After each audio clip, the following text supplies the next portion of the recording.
This is episode 52. I am so happy that you're here and thank you for joining my show, your coach, Helen Yuskovic. I am on a worldwide mission to help people get confident in putting themselves first because I used to put myself second my whole life. And because of that, I experienced every unhealthy relationship possible. An unhealthy relationship with myself, my health, my wealth, my intimate relationships, my family, my friends, and my career. I'm now living in an abundance that I used to just dream about. So I want to pave the way for you too. It's time, guys. It's time that you live in the life of your dreams as well. So let's take a step towards that right now. P.S. Subscribe to my podcast on your app now so that you always tune in to my new episodes. Here we are for another episode with one of my absolute favorite friends in the whole wide world. Her name is Jenna Roth. I was lucky enough to meet this soul in Bali, where we both, for some reason, decided that was the time we were both going to become yoga teachers. And since then, Jenna has gone on to become a beautiful yoga teacher. She has also started her own podcast. She also works in marketing. She does everything. She's so inspiring. She is a superhuman. And I just want to say, Jenna, welcome to the show. Oh, thank you so much. That was quite the introduction. It's always so fascinating to hear someone else introduce you. I'm like, oh, I do those things. Right? Yes. Yeah. Sometimes we just don't take the time to acknowledge ourselves and exactly what it is that we accomplish in life. Thank you for a beautiful introduction. And all of that love and admiration mirrored right back at you. I feel the same exact way, just so blessed and grateful that we came into each other's lives when we did, and in such a powerful and meaningful way, having spent that time together in Bali, doing our yoga teacher training and just forming this incredible sisterhood that is so apparent from the complete opposite sides of the world. Yes, so do you want to tell everybody where you are? She's not in Australia, guys. I am not in Australia. You may be able to tell from my accent. I am in America. I lived in New York City for many, many years and recently moved out to Los Angeles. I'm currently in Venice Beach, which has been an absolute dream. It speaks so deeply to the power of the elements and nature being so healing. Just waking up to the sand and the sun and the sea is incredible. That is my dream. Maybe I need to go to Venice Beach. You are welcome anytime. You know that. My home is your home. Oh, I want to start this podcast show with just a little bit of a brief history about you, your life, your health, and your journey so far, because something that you don't know about Jenna, guys, is she has Lyme's disease. And I don't like labeling a disease, but something has manifested in her body and it's giving her a whole bunch of symptoms. And she is such a light in the universe, and it blows my mind that things like this can happen to absolutely anybody. I always find that when things do go wrong with our health, it is a time for self-reflection. But before we dive into that, let's just talk about your history, your life, and right now where you are. Sure. So I have been so blessed to have an extremely healthy body, mindset, attitude.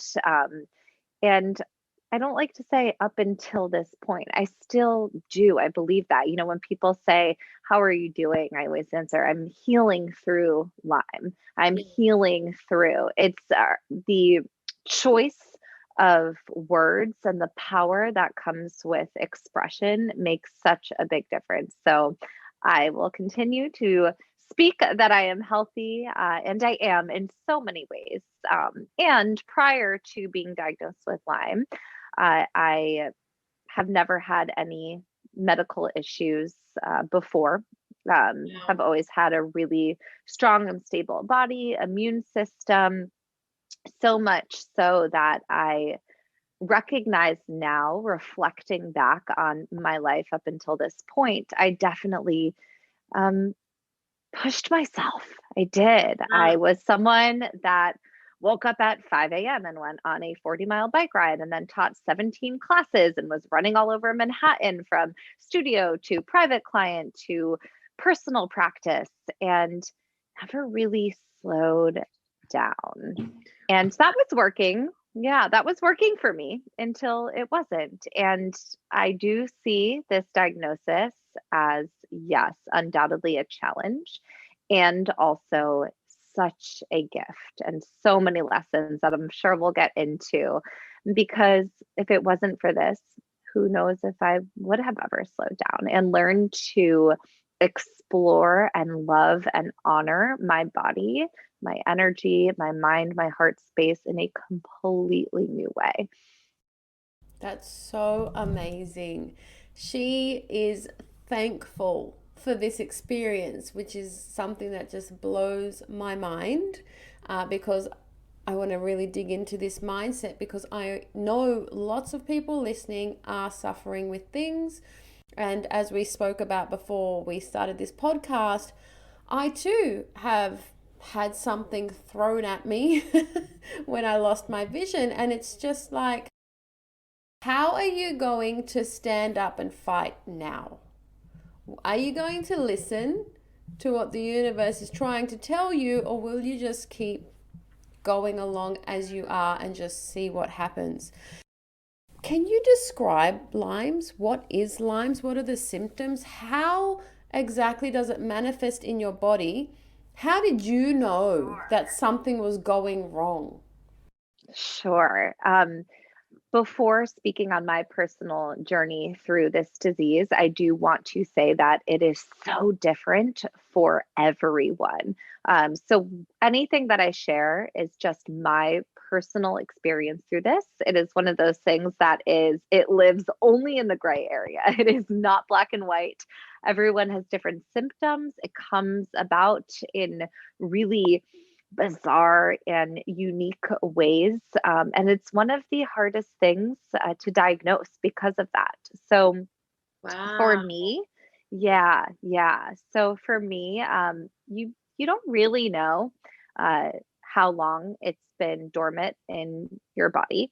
I like to tell the story. It's funny. I went to the doctor and when I was diagnosed, and he was like trying to figure out where this could have happened. And he was like, "So, where have you been in the last couple of years?" And I'm like, "Well, I went backpacking through Vietnam and Thailand for a month. I lived in Bali for 2.5 months during our teacher training. Mhm. I was at a yoga festival in Costa Rica where I slept in the jungle for 5 days. Like the list goes on and on and on." He was like, "Okay, we're not going to pinpoint this. It's not like, oh, I was here and this is where I got it." Yeah.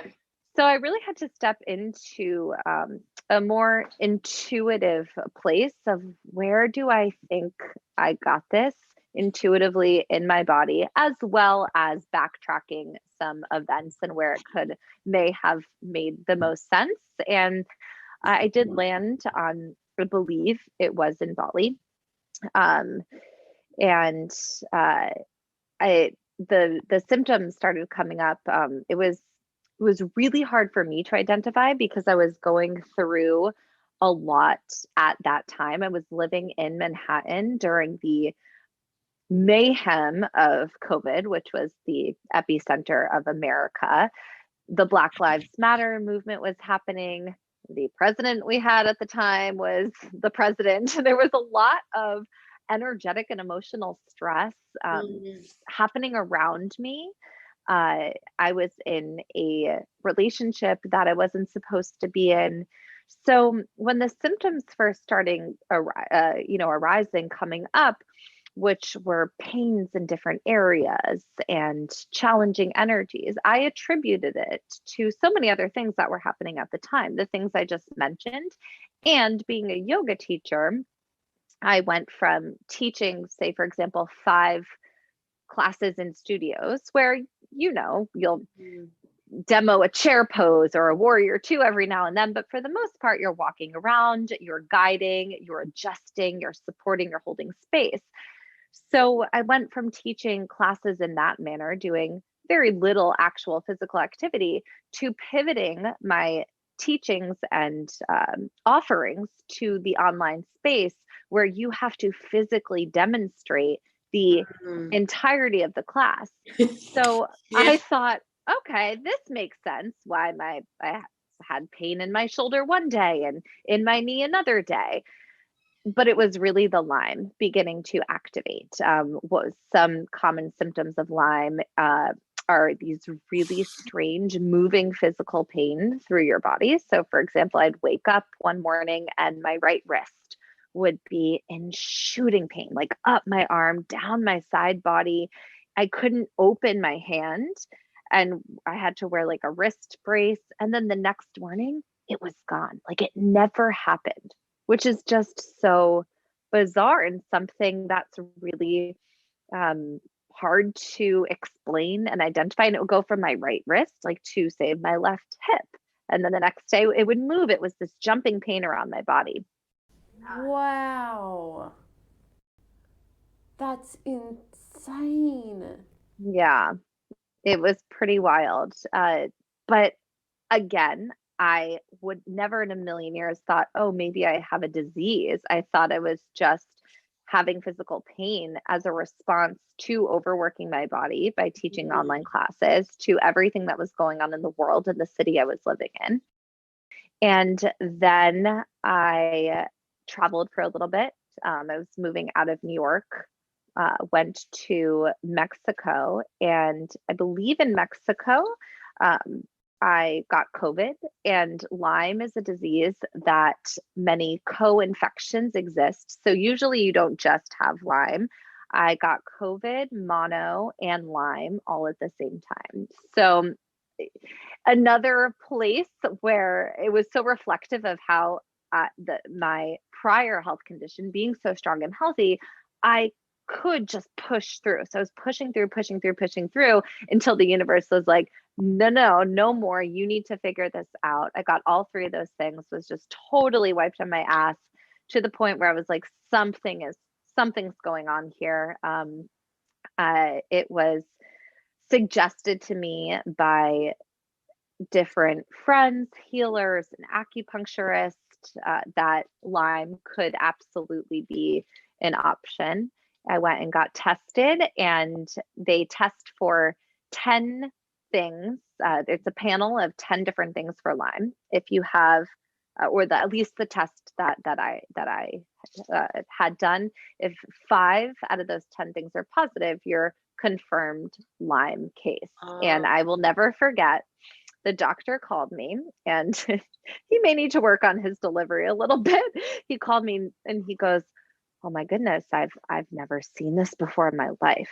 10 out of 10 are positive, like strong positive for you." So right off the bat, I knew I had a pretty intense case. And so we thought maybe there's 2 types of Lyme. There's acute Lyme and chronic Lyme. Acute Lyme is you get bit by the tick, you see it, you go, you take the antibiotics for a month, maybe 2 months, you're fine. Chronic is what I have, which is pretty much lifelong. You can get it to a point where it's dormant, but it never fully goes away. And so the doctors thought maybe, I had acute and it was just a really strong case. Tried that route, and that was not the case. Ended up being chronic, and I had to transition from primary care to a Lyme specialist. And this is where I want to note something that I just feel so passionate about, and that needs to be talked about more often, is that Lyme in this country, chronic Lyme, is not recognized by the CDC. So, in order to move forward with treatment, seeing a specialist, getting all of the supplements, holistic care that is required, it is completely out of pocket. So, if you are not blessed with the resources to move in that direction in a successful and stable way, my heart goes out so much to those people, because then that's either going into debt or ignoring the situation altogether. There's not many options there. And so I recognize my privilege in this situation fully. I experienced the same thing where when I chose my route of recovery after I lost my eyesight, I spent, I reckon, in 3 months, close to $10,000. And I just thought every time I was in an office, at a doctor's appointment, at a specialist appointment, anywhere that I just sat there and I just gave thanks that I was here and that I had the privilege of being here. And then I sent out so many wishes to the people that were suffering with what I was suffering, that will never be able to be in these offices just because of that, which sucks big time.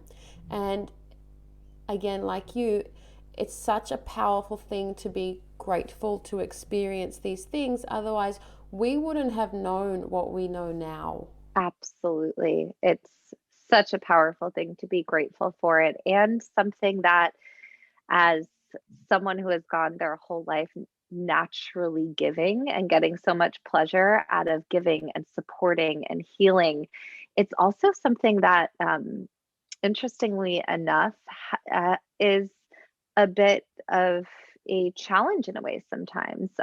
I have the most incredible supportive people in my life, from my parents to my friends to my partner, that have held me so dearly and beautifully during this time, and are giving and giving and giving, whether it's resources, connection, support, time, energy.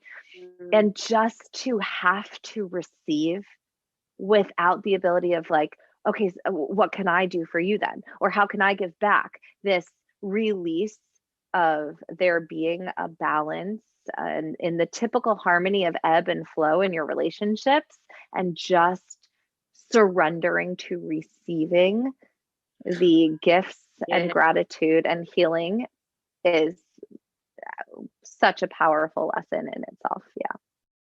Jenna, it's time for your first curveball. Are you ready to play? Oh, yes, I'm ready.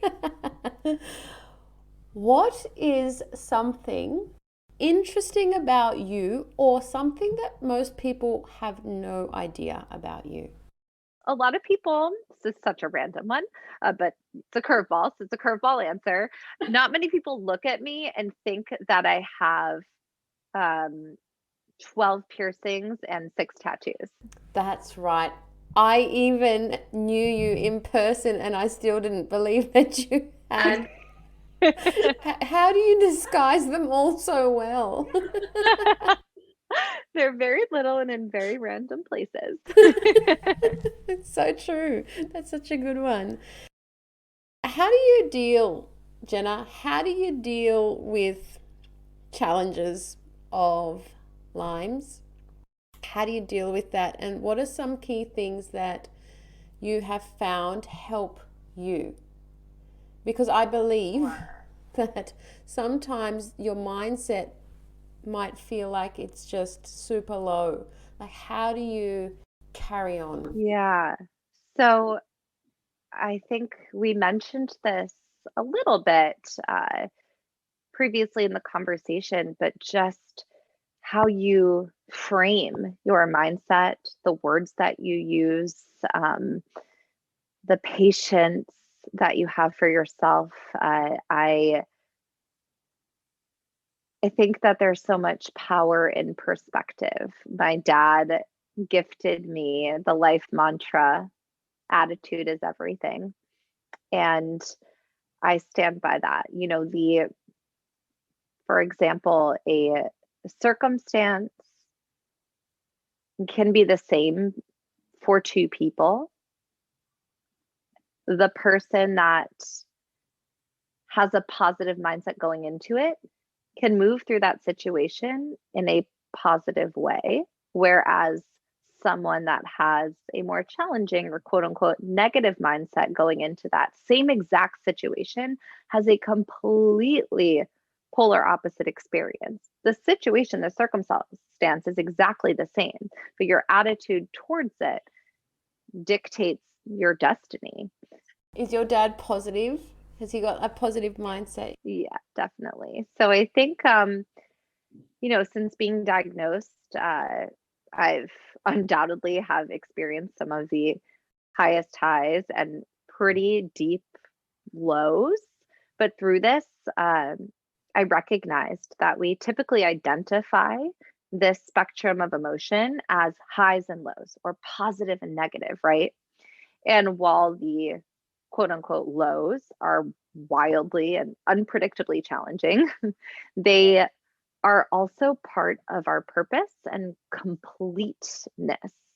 So instead of using the term highs and lows, I started referring to this spectrum in my healing process, whether that's out loud to friends, in meditations to myself, or written in my journal, as highs and flows, the pain and the lows that move through me. Yes. Instead, I ask, can I flow with it? Can I trust it? Can I sit with it and be curious as to why it's there and listen to what it's telling me instead of resist it? And of course, I want to note that is so much easier said than done. That's why it's a practice.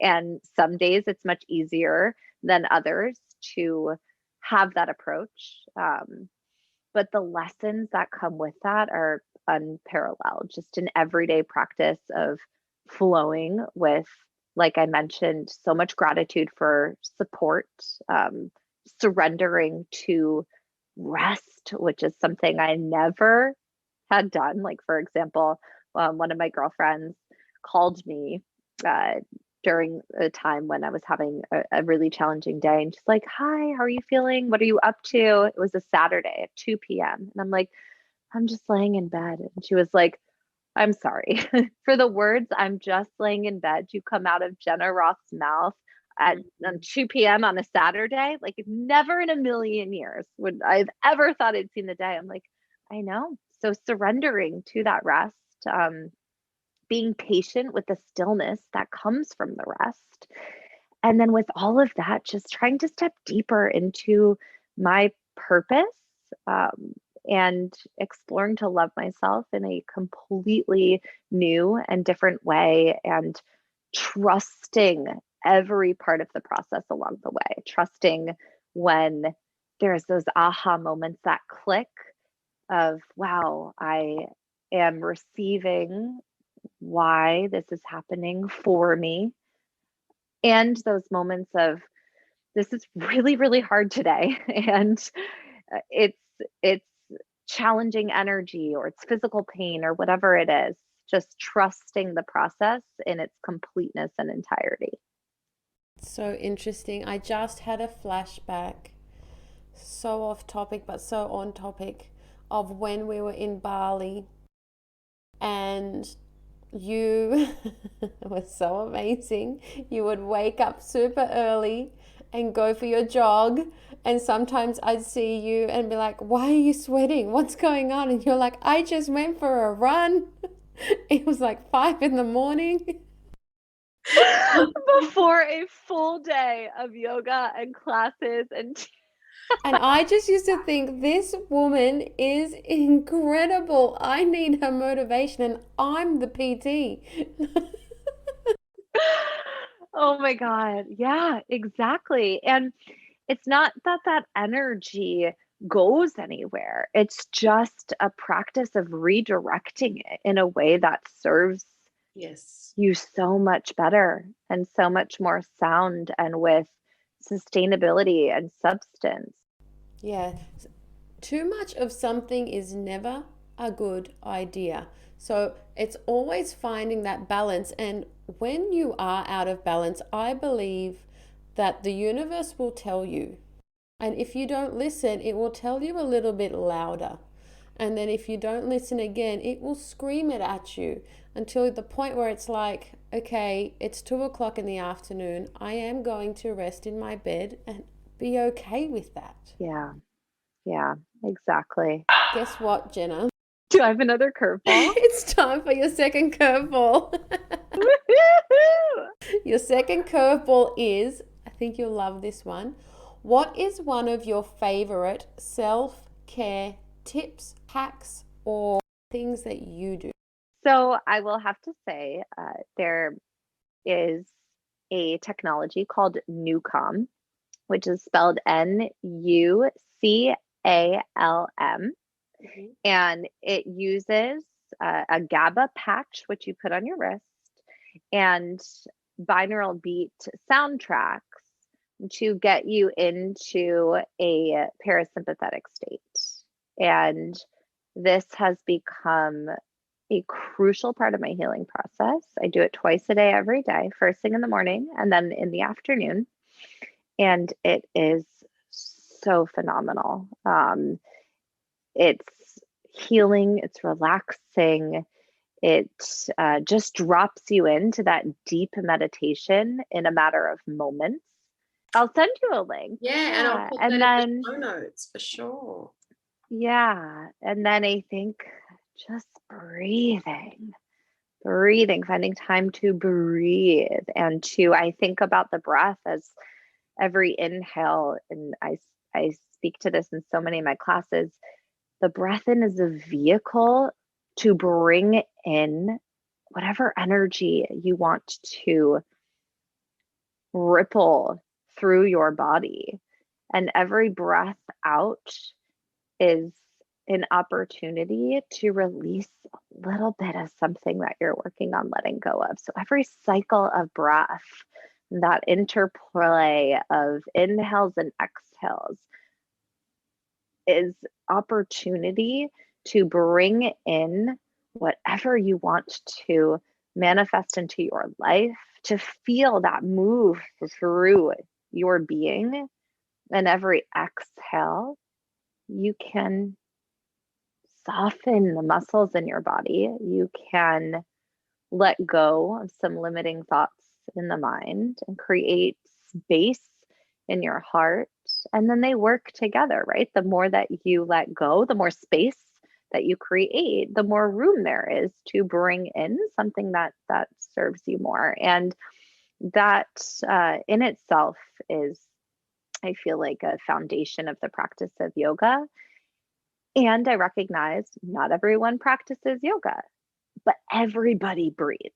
Yes. So, and also in a time where, I can't do many social things right now through this healing process. So, in a time where I could feel lonely if I chose to step into that, breathing is so universal that it supports this energy of connection, of community. Every living being breathes. So, partaking in breath, you are connecting to the ecosystem of the world. You fascinate me so much. I can hear you speak all day. You touched on a point that I want to just explore. You said that you can't do or partake in many social activities. Can you give us an example of what and why you can't? Of course. Right now, I just have to be so mindful of my own energy. Lyme is such an energetic based disease, as all diseases are. And I am not in any way undermining the physical symptoms or anything like that. And it, for me, at least, as I keep mentioning, my experience, it's extremely energetic. So, with a disease that can take over your energy. You have to preserve and honor and have a pulse on your energetic state at all times. And so, for example, um, something I can't do right now or choose not to. I guess I could do whatever I wanted, but I choose not to do is be in a party setting in a really large group of people. That's just energy overload.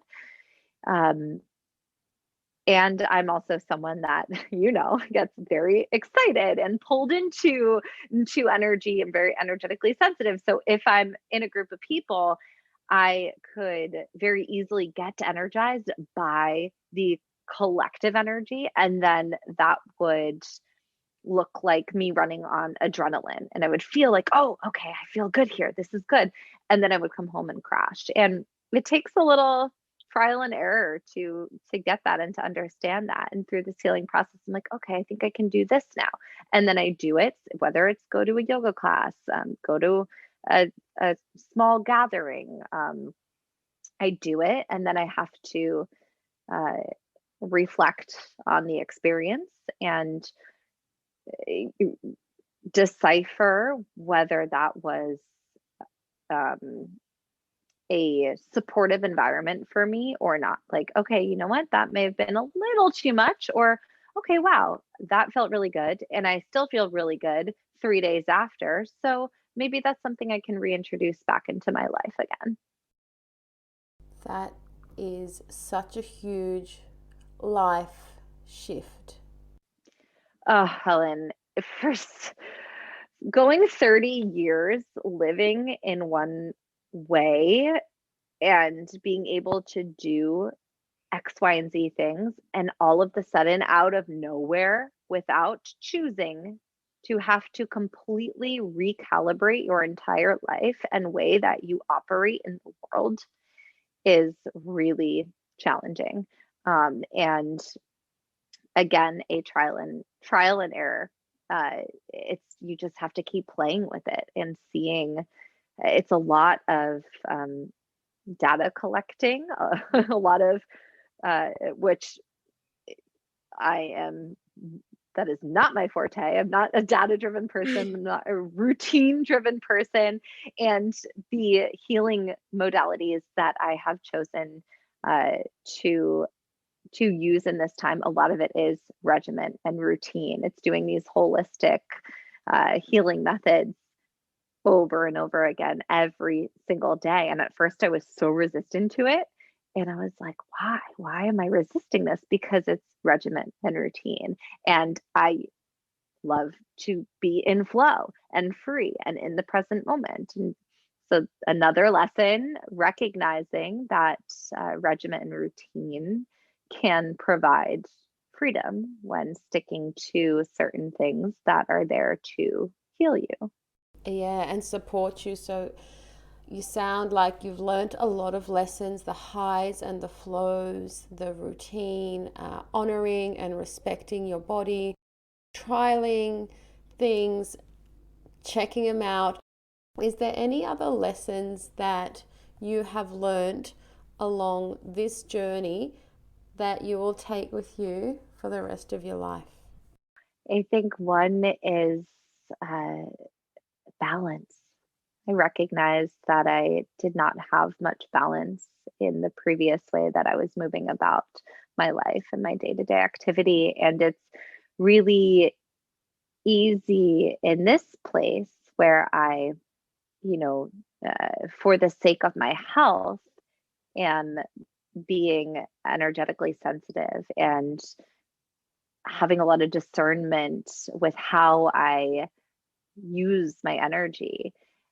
I think in order to honor that balance moving forward, to stick with those practices, even if I get back to feeling quote unquote 100% or my new 100%, whatever you want to call it, that these lessons and practices were put into my life for a reason, and to stay true to all of that as I reintegrate back into hopefully a more normal type of a day to day, I think this would all be for nothing if I didn't, right?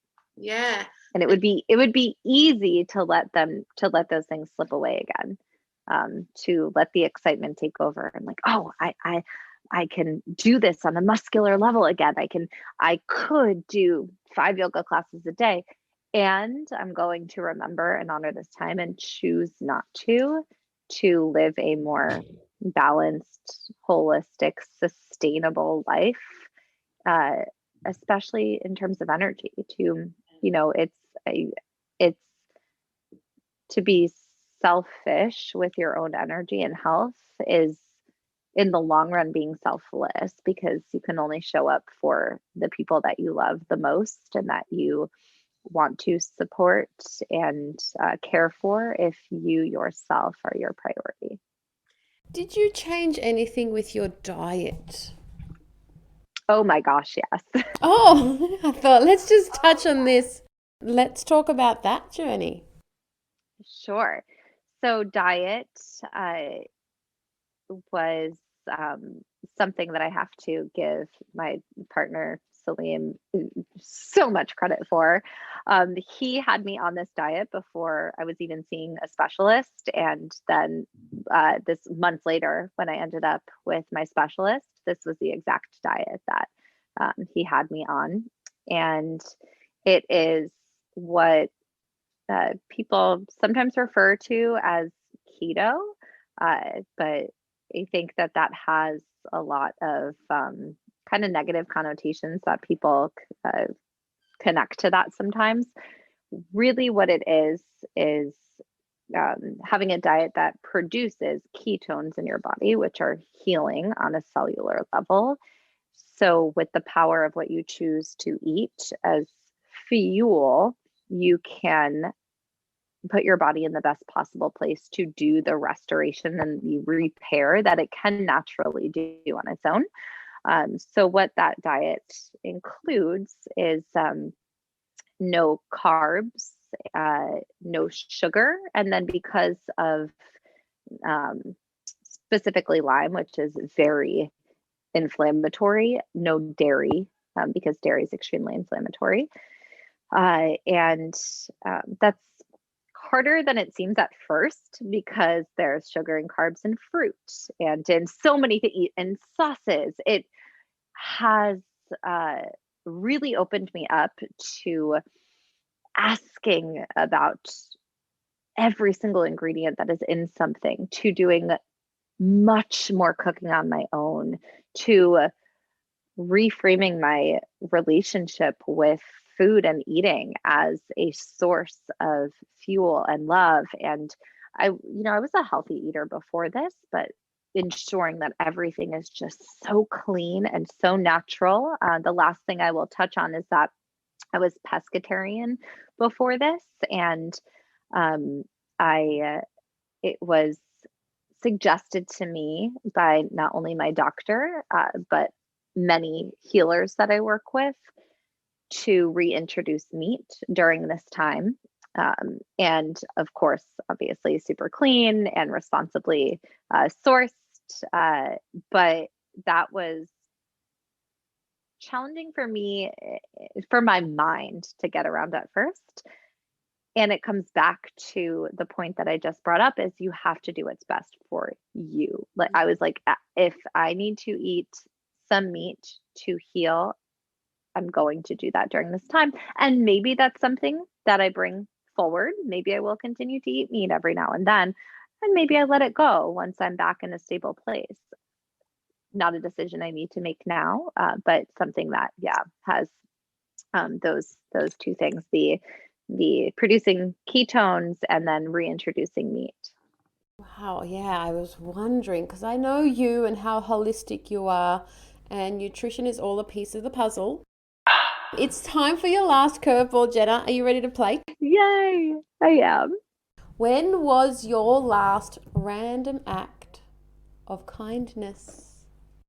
I will say, every time I pass a homeless person, I don't know if this is like a random act of kindness, it's more of a practice. Every time I pass a homeless person, I just in my head do a little loving kindness meditation, like, may you be well, may you be happy, may you live with ease and peace. And there are quite a bunch of homeless people in Venice, so sometimes I just say it like to all of them at once. um, but yeah, I'd say that's more of a daily act of kindness practice. That's amazing. And this is why you heal so well, because you give so much to others. I have one more question before you go, Yeah. even though I can talk to you for hours. But what is your advice for anyone listening that gets diagnosed or is diagnosed with a mystery illness that manifests in its mysterious way? What can you offer? Trust the process. And I even write those three letters like in journals, on notebooks, sometimes on my hand, TTP. Maybe I'll get another little seventh tattoo of those letters somewhere. Trust the process. And again, so much easier said than done. That and be curious. Um, be curious as to diet, try new things, be curious as to doctors, be curious to connect with other people that have gone through or are going through a similar type of experience. Be curious as to what other healing options are out there for you, whether that's Western, whether that's Eastern, whether it's a combination of both. And um, stay true to yourself, especially when it comes to health. There are so many people that have so many suggestions and directions and advice. And while you should be curious as to what those are, take what feels good, trust your intuition, and leave what doesn't. It's not a one size fits all journey, it is so gray. So continue to whatever the practices that leads you there, continue to come back home to yourself every single day, whether that's through meditation, journaling, yoga, a few deep breaths. Continue to walk back home to your heart space, to the center of yourself every single day, and trust that process. So beautiful. I hope those of you listening have received a lot of value from today's chat. And if you would like the beautiful Jenna back so we can delve deeper into some of these topics, just let me know in the comments. Jenna, thank you so much for your time today. Thank you so much. And I would like to just offer my Instagram handle. It's JNROTH. If anyone has any questions or would like any support or resources that I may have that I can pass along, that is part of this whole thing, being there as a global community for each other. So if there's any way that I can support others through this time, please feel free to reach out. I may not get back to you right away because social media and just detoxing and phone detachment is a massive part of healing as well. But Right? when I see it, I will, yes, when I see it, I will respond. Definitely. I will put all of Jenna's links in the show notes as well as her YouTube channel. She's got some wicked things on her YouTube. Some classes that I still do in the comfort of my own home. Connect with her, guys. She is a light in the universe. We are so blessed to have Jenna on this universe. Right back at you. This has been so wonderful. You so beautifully hold space and ask such intentional questions with those few curveballs, which were just so fun. And keep doing what you're doing because it matters. And I listen, and I'm so grateful to be a guest on your wonderful platform. What is the name of your podcast before you go so we can pop that in the show notes too? Yeah, it's pause, pivot, play. And what's a brief outline of your podcast? Yeah, it's a storytelling platform for mental health awareness. I will put a link to that too, guys. You've got to get on it. She just launched it this year. It's going off. And the more support that she gets, the more lives that she can impact and change, because that's what you do. You're a healer. From the moment that I met you, you just have this special energy. And I remember in our last yoga exam, you and I both took the starting part of the yoga class because we're such storytellers, and we just want to heal 100%. everybody. Yeah. And I was in your class thinking, I love this. I wish we were so much closer so that I could always be in your presence. Same. But like we said, we'll do this more often just to hang out. Definitely. Well, I'll talk to you soon, Jen. Hey, I love you so much. The feeling is mutual. Isn't she just adorable? Guys, I hope you really enjoyed this episode. I love her mindset around this dis-ease that is manifesting in her body, and I hope it has inspired you on your journey if you are also suffering with a condition or a dis-ease in the body. And I hope it just gives you a little bit more encouragement and hope that there is a beautiful light at the end of this tunnel for you, in whatever way that pans out for you and your life. Thank you times infinity for spending time with me. It really means a lot.